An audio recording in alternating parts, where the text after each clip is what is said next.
পদ্মা সেতু হয়ে ঢাকা খুলনা রুটে যাত্রা শুরু করল জাহানাবাদ এক্সপ্রেস। মঙ্গলবার সকাল ৬টায় খুলনা থেকে ঢাকার উদ্দেশ্যে রওনা হয় ট্রেনটি। বাংলাদেশ রেলওয়ের মহাপরিচালক মোহাম্মদ আফজাল হোসেন এই ট্রেনের উদ্বোধন করেন। শিডিউল অনুযায়ী সকাল 10:15টায় ঢাকা পৌঁছাবে ট্রেনটি।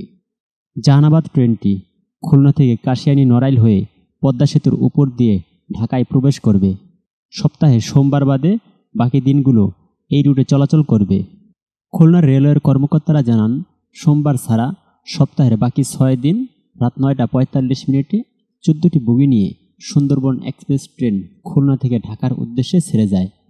বর্তমানে পরাদহ, ফরিদপুর, রাজবাড়ী, ভাঙ্গা হয়ে পদ্মা সেতু দিয়ে ঢাকা পৌঁছতে সময় লাগে প্রায় 8 ঘন্টা। আর নতুন রুটটিতে খুলনা থেকে নোয়াপাড়া, সিঙ্গিয়া, নড়াইল, পদ্মাবিল, কাশিয়ানী, ভাঙ্গা পদ্মা সেতু দিয়ে ঢাকায় এতে সময় লাগবে মাত্র 3.5 ঘন্টা।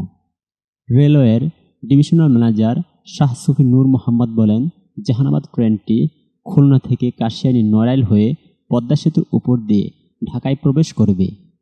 একইভাবে ঢাকা থেকে আবারও রাতে খুলনায় পৌঁছাবে। খুলনা থেকে ঢাকা রুটের অন্য ট্রেনের চেয়ে এতে কম সময় লাগবে বলে জানান তিনি।